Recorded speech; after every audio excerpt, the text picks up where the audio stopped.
तो नमस्कार, कैसे हैं आप लोग। स्टडी विद निशो में आपका एक बार फिर से बहुत बहुत स्वागत है। तो हिस्ट्री जो कि नेट और जेआरएफ के लिए चल रही है, उसका हमारा जो प्राचीन भारत है वो समाप्त हो गया है, और जो मध्य भारत है उसके 2 वीडियोस ऑलरेडी आ चुके हैं। ये तीसरा वीडियो है।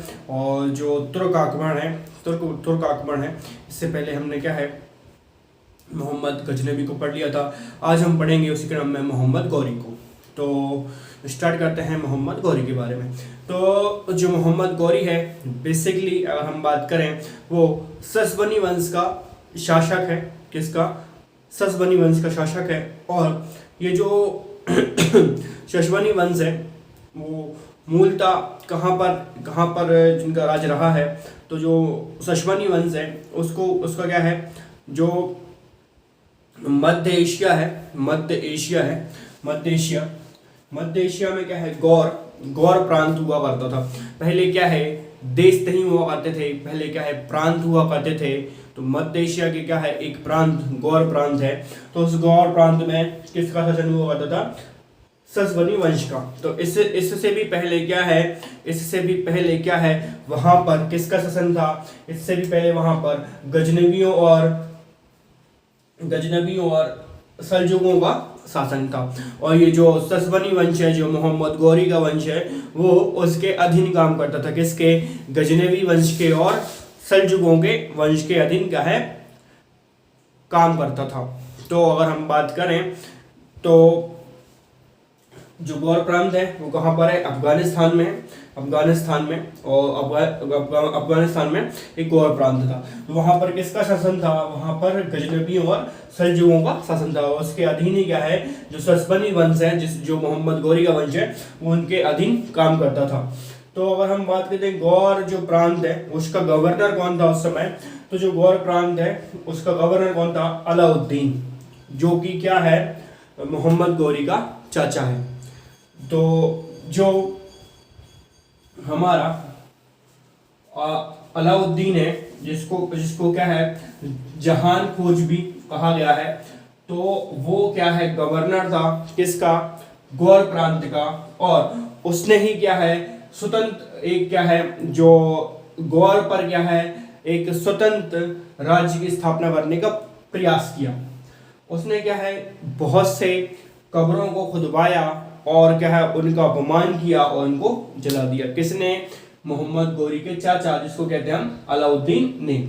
उसके बाद क्या है, जो जब क्या है, गजनवियों और सल्जुकों को के अधीन निकलने का प्रयास कर रहे थे, कौन? जो ससबनी वंश है, तभी क्या है, उस समय सल्जुकों का शासक था। तो सल्जुकों ने क्या है, गौर प्रांत पर कब्जा करते हुए क्या है, जो अलाउद्दीन का जो बेटा है कौन? सैफुद्दीन। तो उसके क्षेत्र पर जब कब्जा किया था, तो उसके क्या है, उसके पत्नी के जेवर भी क्या है, लूट लिए थे। पत्नी के जेवर भी लूट लिए थे। और जब सैफुद्दीन गद्दी पर बैठा, सैफुद्दीन किसका पुत्र है? अलाउद्दीन का पुत्र है। तो जब सैफुद्दीन उस समय गद्दी पर बैठा, तब उसने क्या है, वही जेवर किसी स्थानीय सरदार के पास देखे, तो क्या है, उसने उसको मरवा डाला, उसका कत्ल कर दिया।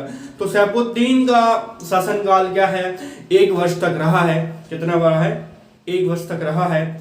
और अगर हम बात करें फिर किसकी, जो मोहम्मद गौरी है और गयासुद्दीन, ये दोनों भाई हैं। तो उस समय क्या है, जो अलाउद्दीन है, जो कि क्या है, मोहम्मद गौरी और गयासुद्दीन के चाचा थे, उन्होंने क्या है, गयासुद्दीन और मोहम्मद गौरी, जिसको कि हम कहते हैं शिहाबुद्दीन, उसको क्या है, कैद में रखा था। फिर अलाउद्दीन के पुत्र ने, जो सैफुद्दीन है, उनको क्या है, गयासुद्दीन और मोहम्मद गौरी को क्या है, रिहा किया था।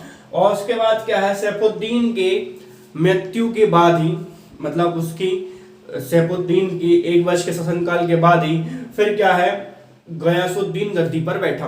तो देखो, लड़ाई तो तब उस समय भी हुआ करती होगी शायद, कि जब गयासुद्दीन, दोनों भाई हैं, गयासुद्दीन और शहाबुद्दीन, जिसको हम मोहम्मद गौरी कहते हैं, कि गद्दी पर कौन बैठेगा। क्योंकि बड़ा भाई कौन था? गयासुद्दीन। तो गयासुद्दीन क्या है, 1163 ईसा में गौर राज्य को स्वतंत्र एक क्या है गौर राज्य पर अपना शासनकाल संभाला और गौर राज्य की गद्दी पर बैठा।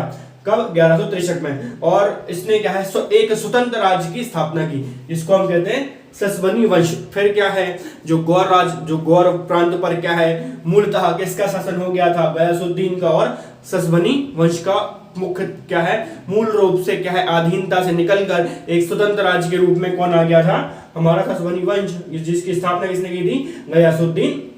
गयासुद्दीन गौर ने। कब की थी? 1163 में। ठीक। उसके बाद क्या होता है कि अब सीमा विस्तार होता है कि जब सीमा विस्तार होता है तो दोनों भाई आपस में वादा करते हैं कि जो पश्चिमी विस्तार है, मतलब पश्चिमी क्षेत्र में विस्तार कौन करेगा? पश्चिमी क्षेत्र में विस्तार गयासुद्दीन करेगा। और जो उत्तरी क्षेत्र है, उत्तरी क्षेत्र का विस्तार कौन करेगा? उत्तरी क्षेत्र का जो विस्तार है वो कहेगा कौन? शहाबुद्दीन मोहम्मद गौरी।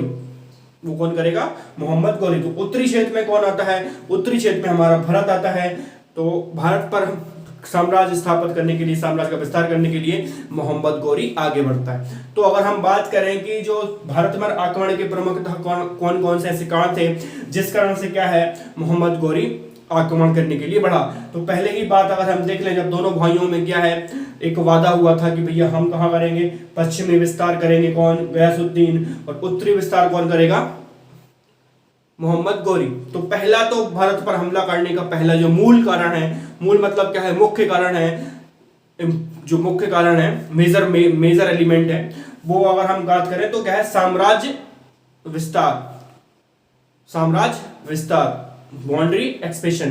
भाई जो साम्राज्य बढ़ाना है वो पहला मुख्य कारण था हमले का। उसके बाद अगर हम दूसरे कारण की बात करें तो धर्म का प्रचार प्रसार भी करना है। ठीक। तीसरा कारण की बात करें पंजाब पंजाब को उसको जीतना था, ऐसा सुना पंजाब के बारे में उसने बहुत सुना था, तो पंजाब को उसको जीतना भी था। चौथे कि अगर हम बात करें धन प्राप्ति, क्या है? धन प्राप्ति। चौथा कारण यह था कि उसको धन प्राप्ति भी करना है। उसके बाद तो ये सब कारण थे भारत पर आक्रमण करने के। लेकिन अगर आपसे कोई पूछे कि मूलतः कारण मोहम्मद गौरी का भारत पर आक्रमण करने का क्या था, तो साम्राज्य विस्तार, बाउंड्री एक्सपेंशन, भाई बाउंड्री को बढ़ाना, साम्राज्य को बढ़ाना था, मूलतः कारण ये था। तो जब मोहम्मद गौरी ने भारत पर आक्रमण किया तो उस समय की राजनीतिक स्थिति क्या थी हम जरा देख लेंगे, क्योंकि राजनीतिक स्थिति गड़बड़ी कारण क्या है मोहम्मद गौरी, चाहे वो मोहम्मद गौरी हो चाहे गजनबी हो, तमाम प्रकार के जो आक्रमणकारी हैं, हमारी क्या है कहीं ना कहीं राजनीतिक स्थिति थी उतनी सहज नहीं थी, आपस में ही लड़ रहे थे, जिसके कारण क्या है बाहरी लोगों ने फायदा उठाकर क्या है हमारे देश में आक्रमण किया। तो हम देखें जो उस समय की राजनीतिक स्थिति कैसी थी, तो उस समय की राजनीतिक स्थिति हम बात करेंगे जो इस्लामिक राज्य हैं वो कौन कौन से थे। इस्लामिक राज्य में लाहौर, सिंध, मुल्तान, और यहीं से ही क्या है पहला आक्रमण होता है। चूंकि नीचे से करेगा नहीं दक्षिण से, उत्तर में हिमालय है, तो उत्तर पश्चिम में क्या है जो मुल्तान है वहीं से क्या है हर कोई जितना भी इन्वेंशन हुआ है, जितने भी क्या है आक्रमण हुए हैं वो कहाँ से हुए हैं, पश्चिम से, है ना, क्योंकि वहां से गेट है। क्योंकि उत्तर से क्या है हिमालय है, उत्तर में दक्षिण में क्या है हमारा बंगाल की खाड़ी है, अरब सागर है, तो उसमें से हमला नहीं हो सकता। तो जो इस्लामिक राज्य है उसमें क्या है लाहौर में इस्लामिक राज था, सिंध, मुल्तान। उसके बाद बात करें तो भारत में जो पहला आक्रमण हुआ था मोहम्मद गौरी का, वो कहां पर हुआ था, मुल्तान पर ही हुआ था। उसके बाद गुजरात में 1178 में, उसमें क्या है गुजरात में 1178 में क्या है भीम द्वितीय शासक से क्या है मोहम्मद गौरी पराजित हुआ था। उसके बाद अगर हम बात करें 1179 में खुसरो शाह को जीता था, जो कि क्या है गजनबी के अधीन था, उसको क्या है मोहम्मद गौरी ने पराजित किया था, किसको, खुसरो शाह को, 1179 में। ठीक, ये तो हुई इसकी स्थिति। अगर अब हम फिर बात करें हमारे जो हिंदू हैं, जो दिल्ली की सल्तनत है उस पर क्या है, और जो पूरे जो भारत के मैप है उसमें क्या है राजनीतिक स्थिति क्या चल रही थी। तो भैया दिल्ली के लिए क्या है तीन वंशों में तनातनी मची थी, किसके लिए, दिल्ली के लिए। और तीन राजा ऐसे थे कि जो आपस में क्या है तीन शक्ति ऐसी थी कि जो वाकई में अगर साथ मिलकर काम करते तो हम मोहम्मद गौरी को हम हरा सकते थे। तो अगर हम तीन शक्ति की बात करें तो पहले हम बात करें गढ़ेवाल वंश की, जिसके राजा थे चंदेल। दूसरी अगर हम बात करें गढ़ेवाल वंश की जिसके राजा जयचंद्र, दूसरी अगर हम बात करें चंदेल जो कि परमादि देव इनके राजा थे, और चौहान की बात करें तो पृथ्वीराज चौहान जिसको हम रायपुतौरा भी कहते थे। तो ये तीनों शक्तियां क्या है उस समय की बड़ी शक्तियां थी, अगर ये तीनों मिलकर चाहती तो क्या है मोहम्मद गौरी को आसानी से पराजित कर सकती थी। बट क्या है ये आपस में ही क्या है इनकी इतनी प्रतिस्पर्धा थी, इसका फायदा किसने उठा लिया, मोहम्मद गौरी ने उठा लिया। और क्या है जो पहले तो पृथ्वीराज चौहान को उसने हराया, उसके बाद जयचंद्र को चंदावर के युद्ध में हराकर तमाम जो उत्तरी हमारी भारत उस पर पूरा कब्जा कर लिया। तो सबसे पहले हम देखें 1182 में क्या होता है, पृथ्वीराज ने परमादि देव पर आक्रमण किया और उसमें उसकी जो वीर सेना में कौन है, आलाउद्दौला, उसकी हत्या हो गई। आलाउद्दौला के बारे में सबने सुना होगा कि भाई जो महोबा का जो गणराज्य है 52 गणों को जिसको जीता था उदल, तो वो जो दोनों आलाउद्दौला किसके सेना में थे, तो परमादि देव की सेना में थे। और पृथ्वीराज चौहान ने 1182 में परमादि देव पर आक्रमण किया और आलाउद्दौला की मृत्यु हुई। इसी के साथ क्या है परमार वंश यही। उसके बाद क्या है अगर हम बात करें फिर अब क्या होता है कि भाई दिल्ली पर तनातनी और हो जाती है किसकी, जयचंद्र और पृथ्वी की, मतलब एक प्रकार से गढ़ेवाल वंश और एक प्रकार चौहान वंश, दोनों में तनातनी है। तो भाई इसी में क्या है एक और मसला हो जाता है, दोनों में और मतलब दूरियां और बढ़ जाती हैं और तनाव उत्पन्न हो जाता है कि जब जयचंद्र एक क्या है अपनी पुत्री संयोगिता का स्वयंवर कराता है और तमाम राजाओं को बुलाता है और सिवाय पृथ्वीराज चौहान को, सिवाय राजपुतौरा को छोड़कर सबको बुलाता है सिवाय पृथ्वीराज चौहान को छोड़कर। तो ये किस लिए करता है, उसका अपमान करने के लिए, ताकि क्या है पृथ्वीराज चौहान का वो अपमानित हो सके। और इस अपमान का बदला लेने के लिए क्या है पृथ्वीराज चौहान जो संयोगिता को क्या है अपहरण कर लेता है और उससे विवाह कर लेता है। तो ये कहीं ना कहीं क्या है अपहरण करना एक क्या है उसके लिए पृथ्वीराज चौहान के लिए राजनीतिक क्षति के रूप में था, क्योंकि राजपूत उसको विरोधी हो गए थे। और फिर जब वो तराइन के युद्ध में सहायता मांगता है तो क्या है तमाम प्रकार के राजा उससे मना कर देते थे और इस प्रकार से क्या है राजनीतिक क्षति पहुंचती है। इस कारण से ये जो अपहरण करता है कौन, पृथ्वीराज चौहान। तो दोनों में और फिर क्या है विवाद उत्पन्न हो जाता है कि भाई जो संयोगिता का अपहरण कर लिया, तो ये इस प्रकार जयचंद्र भी कट जाता है और इसका जो खामिया आता है वो तराइन के युद्ध में पृथ्वीराज चौहान को भोगना पड़ता है। तो उसके बाद अगर हम बात करें कि भाई विवाद का कारण क्या था गौरी और पृथ्वीराज चौहान का, भाई किस प्रकार से दोनों में विवाद उत्पन्न हुआ और किस प्रकार से तराइन का प्रथम युद्ध हुआ, किस प्रकार से तराइन का द्वितीय विश्व युद्ध हुआ। तो विवाद का कारण था सीमा।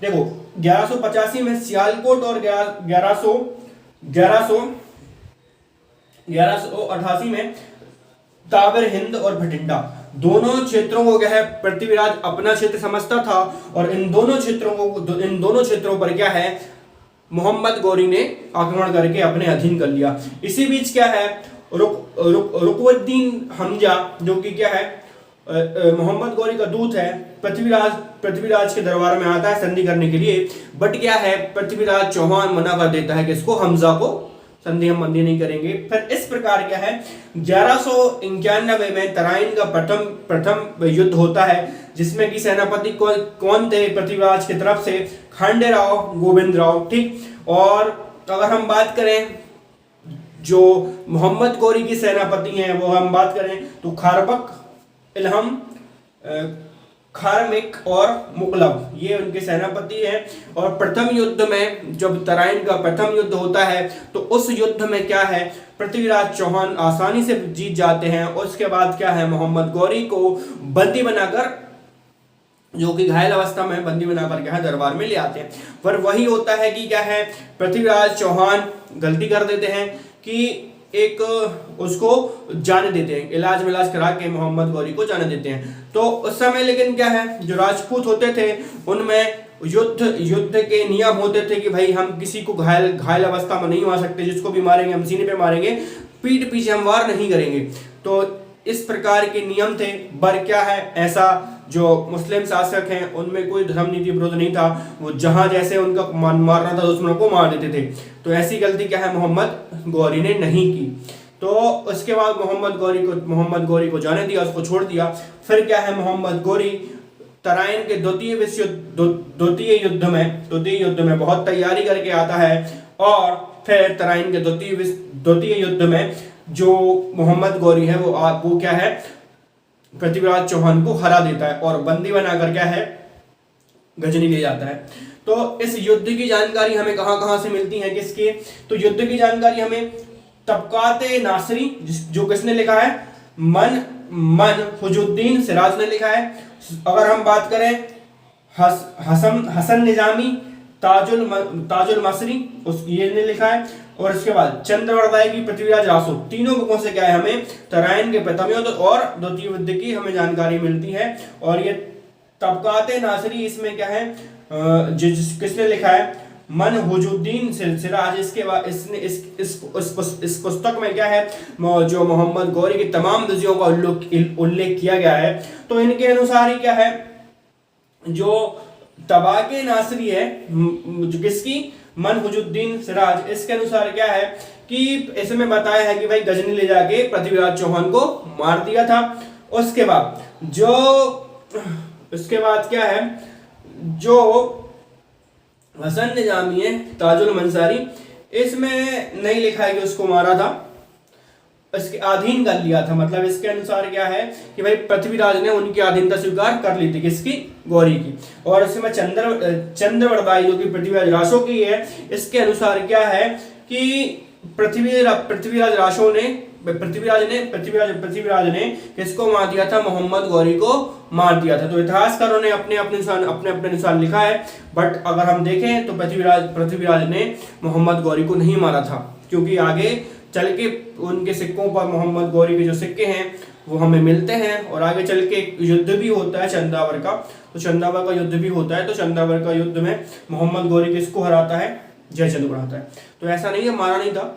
आगे हम बात करें फिर आगे 1100, तो इस युद्ध से जब तराइन का द्वितीय विश्व युद्ध हुआ था, तो जयचंद बड़ा खुश था कि क्या है, एक प्रकार से दिल्ली की सत्ता पर अब उसका कब्जा हो जाएगा। पर उसको पता ही ये होश नहीं था कि भाई हम जिसकी हम मदद, वो तटस्थ था, मतलब ना वो मोहम्मद गौरी की तरफ था, ना वो पृथ्वीराज चौहान की तरफ था। इसका खामियाजा कहीं ना कहीं जयचंद को भी भोगना पड़ा। जब क्या है 1194 में चंदावर का युद्ध हुआ, किसका, गौरी और जयचंद का, तो आसानी से क्या है, मोहम्मद गौरी ने जयचंद को पराजित किया। और उसके बाद उत्तरी सीमा पर पूरा का पूरा कब्जा किसका हो गया, मोहम्मद गौरी का हो गया।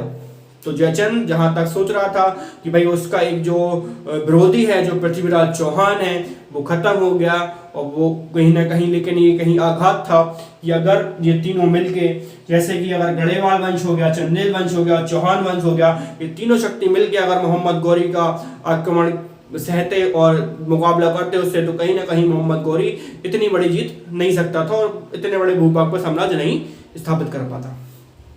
उसके बाद अगर हम बात करें कि गौरी के गुलाम भी थे, तो गौरी के गुलाम कौन थे, गौरी के गुलाम 3 थे।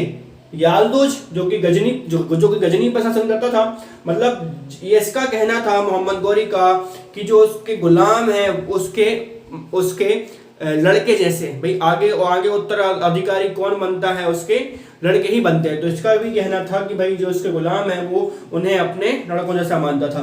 तो यालदूज जो कि गजनी का मतलब उत्तराधिकारी था, और ख्वाजा जो कि सिंध प्रांत था, और ऐबक जो कि भारत पर क्या है एक उसका उत्तराधिकारी था गुलाम के रूप में। तो विद्रोह को यही दबाता था। जब भी मतलब गौरी द्वारा कोई ऐसा मतलब राजा को मारा जाता था, फिर कहीं विद्रोह उत्पन्न होता था, तो उस विद्रोह को दबाने का काम किसका था, ऐबक का ही था, है ना। तो जब क्या है 13 मार्च 1206 में गौरी गजनी को जाता था, और ऐसा टेंट में ऐसा था, ऐसी बहुत सी कहानियां कि भाई टेंट में सो रहा था, उसकी हत्या कर दी थी, या उसी वक्त गजनी जाते समय उसकी रास्ते में ही हत्या कर दी थी। कब, 13 मार्च 1206 में उसकी हत्या कर दी थी। तो 13 मार्च 1206 में हत्या करने के बाद फिर क्या है, संभाला किसने, फिर पूरा का पूरा शासक संभाला किसने, ऐबक ने। किसने संभाला, ऐबक ने। और ऐबक ने ही क्या है फिर हमारे दिल्ली पर, ऐबक ने ही क्या है फिर जो परमादिदेव हैं, जो परमादिदेव है चंदेल वंश को, उनको हराकर चंदेल वो भी जो क्या है जो चंदेल वंश है उनको भी क्या है वहां पर भी क्या है अपना कब्जा कर लिया। किसने? ऐबक ने। पर ऐबक की कहानी भी हम अगले वीडियो में देखेंगे। फिलहाल ये थोड़ा सा इंट्रोडक्शन था कि भाई ऐबक ने भी क्या है जो चंदेल वंश के राजा परमादिदेव है उनको हराकर अपना जो चंदेल है उनको भी क्या है अपने अधीन कर लिया था और वहां पर शासन कर लिया था। तो उसके बाद हम थोड़े से और फैक्ट देखें कि कुछ इंपॉर्टेंट से अगर हम और फैक्ट देख लें कि मोहम्मद गौरी के साथ एक सूफी संत थे मुइनुद्दीन चिश्ती, वो भी भारत में आए थे। और उसके बाद हम देखें जो कागज का प्रयोग है सर्वप्रथम क्या है मुसलमानों ने ही भारत में किया था। अगर हम बात करें फिर कि मोहम्मद गौरी ने क्या है अपने सिक्कों पर लक्ष्मी की आकृति भी अंकित करवाई थी। और गौर साम्राज्य की जो राजनीति है, गौर साम्राज्य की जो राजनीतिक राजधानी थी उन्होंने क्या है दिल्ली को ही बनाई थी, है ना। तो मोहम्मद गौरी ने जो भारत पर साम्राज्य स्थापित किया उसकी राजधानी कहाँ बनाई थी? दिल्ली पर ही बनाई थी। और थोड़ी सी अगर हम बात करें किसकी जो गौर प्रांत है, तो गौर प्रांत में मुख्यतः ऐसी क्या बातें थी जो आकर्षक थी।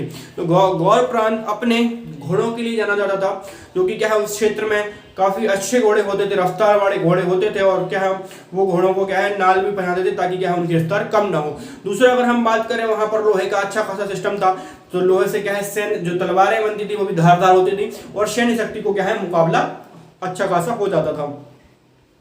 तो पहले क्या है लेकिन गौर प्रांत में क्या है बौद्ध धर्म के लोग रहते थे, जो कि महायान शाखा के हुआ करते थे। इसके महायान शाखा के हुआ करते थे। बट क्या है वहां पर एक इस्लामिक शिक्षक को नियुक्त किया था इसने अलाउद्दीन ने। और फिर ये जो करामी संप्रदाय है, इसको क्या है इस करामी संप्रदाय थे जो कि मतलब बौद्ध धर्म को अपनाए थे और महायान की शाखा के थे, उन्होंने क्या है धीरे धीरे अपने धर्म को क्या है इस्लाम धर्म में बदल लिया और वो इस्लामिक हो गए।